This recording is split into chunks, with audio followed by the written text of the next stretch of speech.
Hello everyone, welcome back to Royal News Network. My name is Brittany and today we are talking about the implosion of the Sussex brand. This has been a huge surprise to me actually. Ever since Harry and Meghan announced their huge deals with Netflix and Spotify, I was both kind of aggravated because I thought they didn't totally deserve it, but also somewhat impressed because I was like, well, you know what, let's see what they come up with. Well, as it turns out, they really can't do it. It's been just really a shock to me that they just really can't seem to pull something together. And I think it really goes along with that the Sussex brand is starting to really implode around them, and I don't know if they know what to do about it. So I'm gonna go over a couple examples of why I think the Sussex brand is beginning to implode. What are some of the signs, and what are some of the things maybe Harry and Meghan can do to actually maybe right the ship, or can they even right the ship?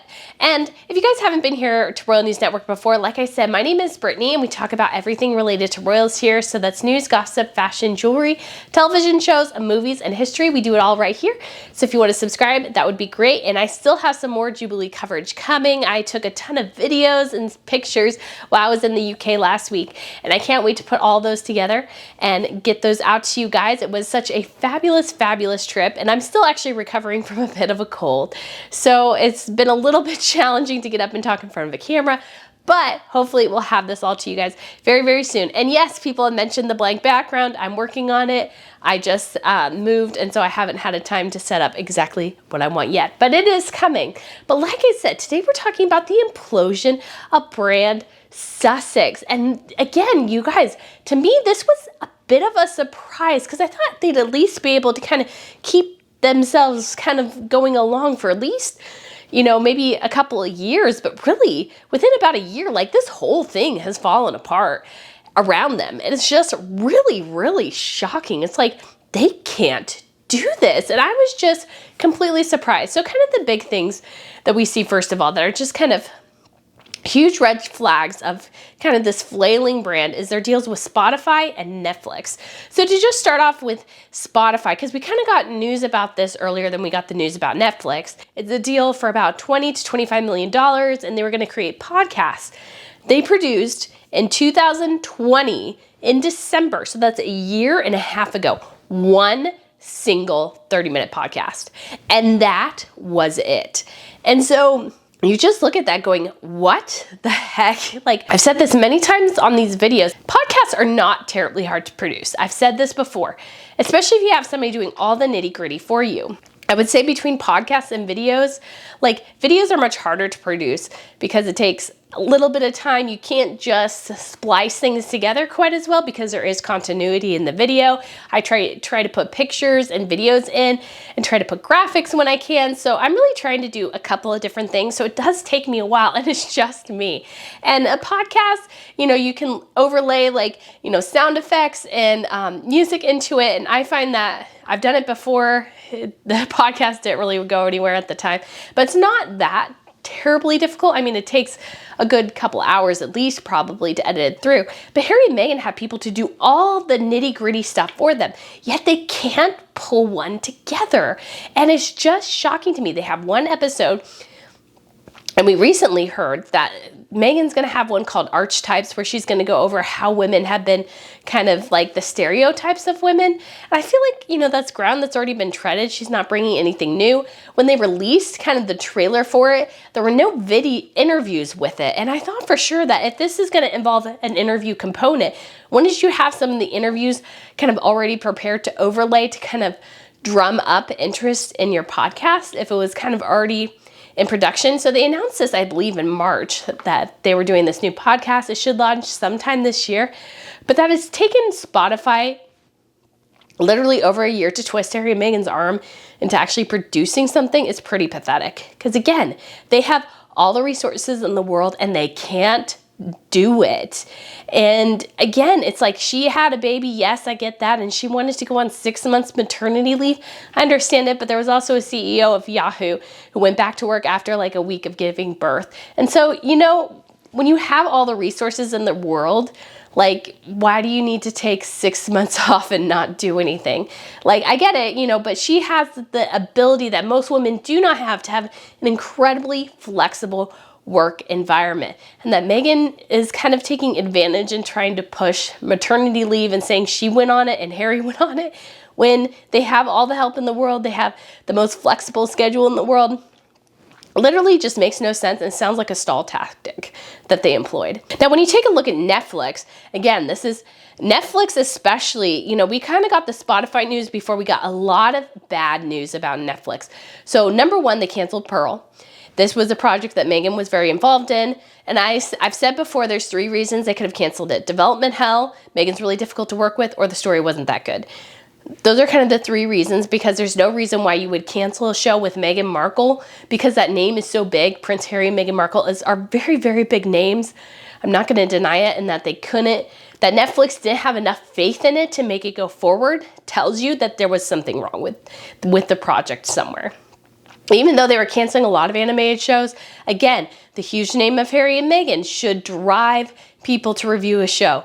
They canceled it because of other reasons, not just that they were wiping out their animated slate. In addition, Netflix has lost 200,000 subscribers. They're having a really tough growth period. And so it's like they need something from Harry and Meghan. That Harry and Meghan can't get something together for them is shocking, because again, there were 2 projects that we were told when they were starting, the Pearl and Heart of Invictus. Now, the Invictus Games were in April. We should have a release date for their supposed Invictus Games documentary like soon. Like, documentaries, yes, they take time, but they're not horrifically time consuming, and that, you know, it's splicing interviews together and stuff like that. Like, we should have some idea, and they would have done a lot of pre-production beforehand. So it was really kind of splicing everything together and getting everything out if they were following these athletes like I think the project originally intended. Again, that they can't get this like a release date to us, I think is a sign of trouble. And it also has come out, and they haven't denied it, that their other project is a reality television show.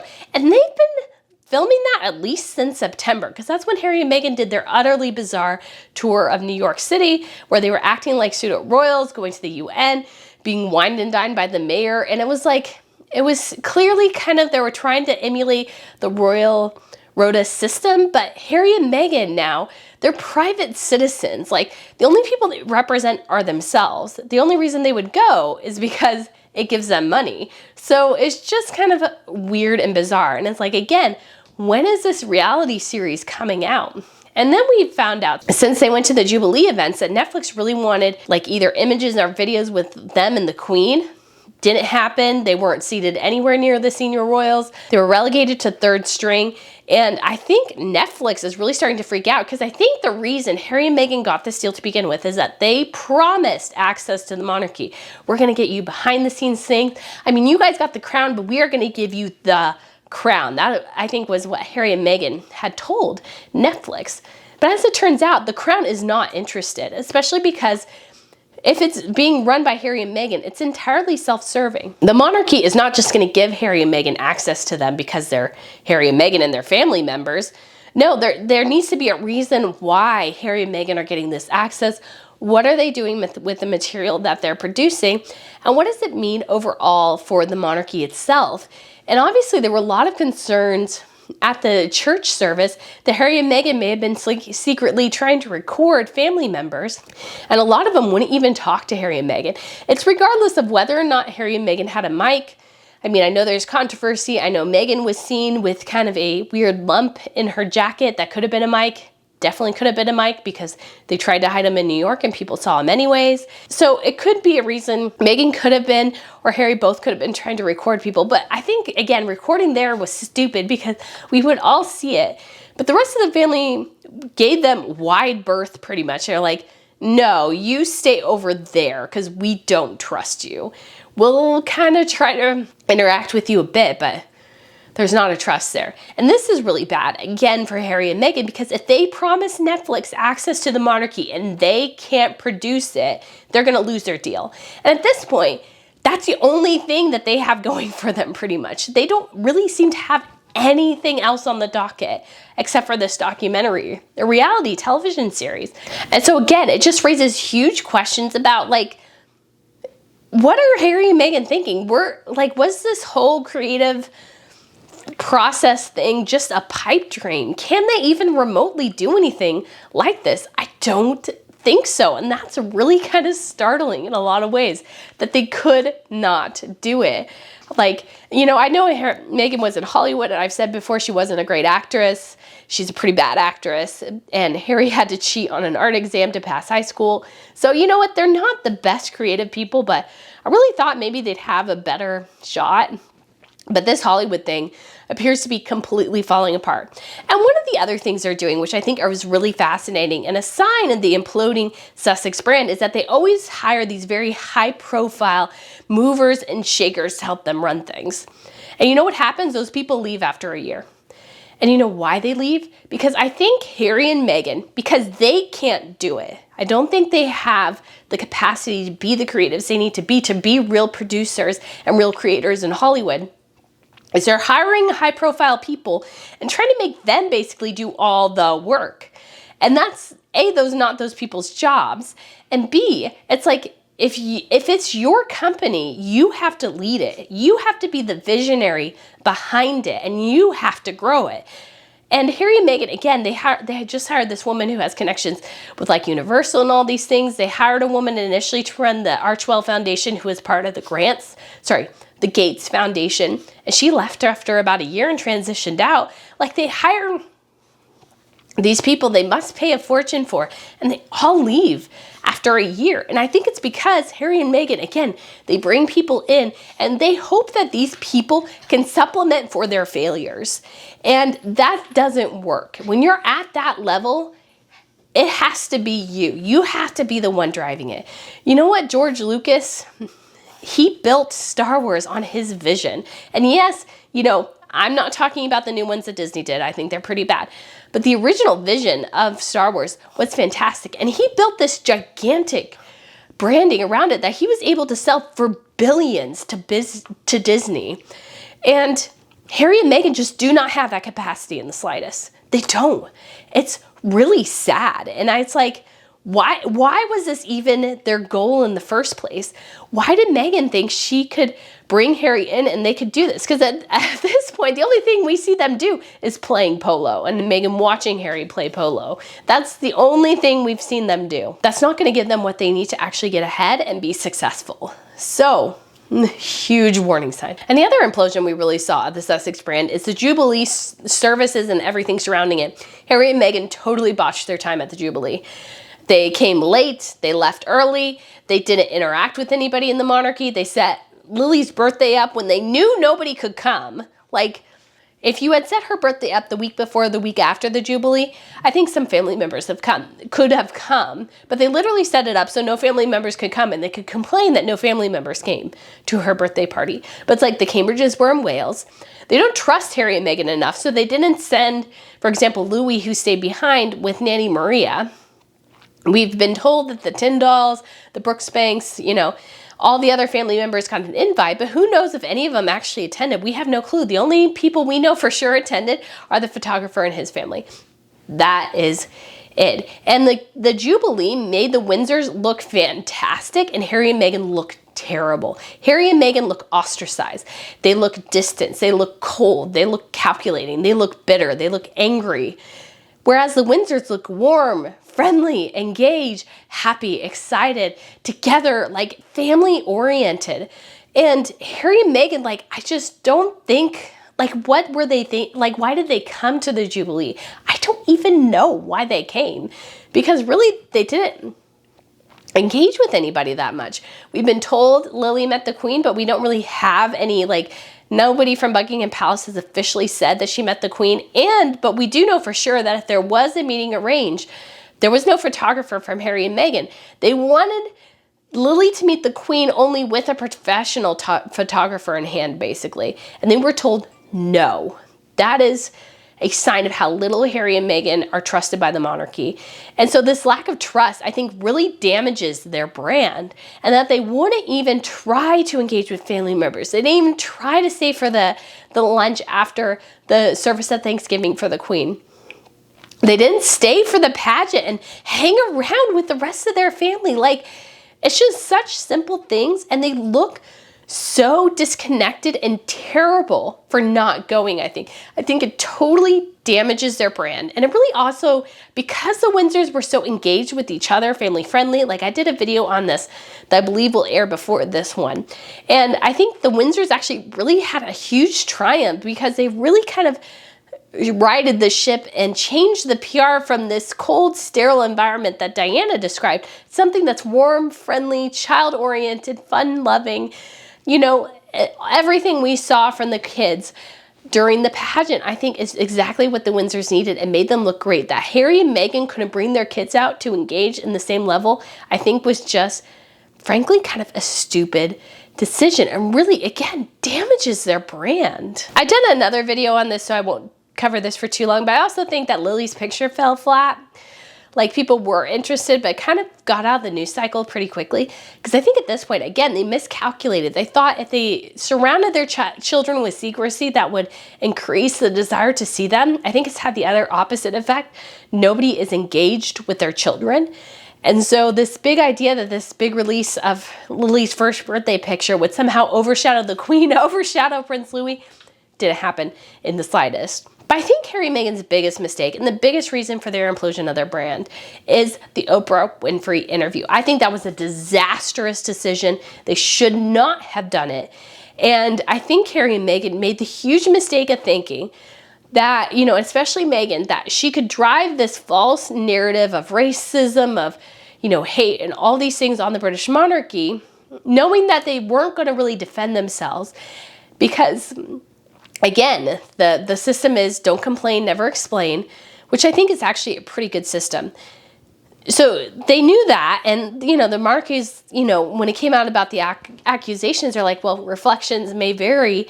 And I think after a while, yes, they got an initial bump, but I think it's been a slow descent ever since because a lot of what they said has been completely dismantled. I mean, Harry and Meghan could not even agree on the racism allegation in their interview. Meghan said it happened multiple times while she was pregnant. Harry said it happened once before she was even pregnant, before she was even married. So which is it, Harry and Meghan? They couldn't even agree on it with Oprah. And of course, Oprah didn't press or question them. I mean, Meghan also said that her passport was taken away, yet she went to New York City for a baby shower, that my taxpayer dollars funded part of her security efforts. And if you're American, your taxpayer dollars also helped fund her security effort there. So it's like, so, you know, you couldn't travel, yet you traveled. Like, that doesn't make any sense. And so all these things that they did, all these allegations that they made against the royal family, you know, Catherine making her cry, all these things, I think really over time has damaged them as people had poked holes in her story constantly. And I think, again, Harry and Meghan made the kind of silly decision to think that they could just slop all these things up there and that everybody would agree with every word they said. Because, you know, we're living in the time of it's my truth. It's, you know, her truth, his truth, blah, blah, blah. Like, your truth is whatever you want it to be, which means it can be a lie. There is something called objective truth. And again, you know, if you ask a police officer, somebody who witnessed a crime, everybody will see something different. But there's kernels of truth in what everybody kind of said. And there is an objective truth that, you know, maybe if you find a security camera, you can see what the objective truth is. And you'll probably find an element of truth in what everybody said. But there is an objective truth. And Harry and Meghan just don't want to do that anymore. They want to drive whatever narrative they want. They want to say whatever they want. And it's just become an incredibly damaging thing for them. And I think, again, this Oprah Winfrey interview was a stupid decision on their part. And I think has irrevocably damaged their brand, not just then, but going forward, because now the Windsors don't trust them. And if Harry and Meghan were with Netflix, told them, and Spotify told them that, hey, give us $100 million and we'll get you right into Buckingham Palace with the Queen, that's never going to happen. That's never going to happen with the Cambridges. It's not going to happen pretty much with anyone within the Windsor family. So Harry and Meghan decided to tell Netflix that they could get people in and then did an interview that totally imploded the whole thing. So guys, let me know what you think about this video. Do you think Harry and Meghan's brand is totally imploding? And are you surprised? Again, I thought they'd have a bit of a longer shelf life, but I think you know, I don't think they can do this. I find it fascinating, really, because I really thought they would actually have a longer, like they would go maybe a couple of years. That it's kind of all imploded within a year and a half is pretty pathetic, really. So guys, let me know what you think. Again, feel free to put a comment down below, and please subscribe if you haven't already. I would love to have you back. And thank you so much for watching, and I look forward to seeing you again soon. Bye.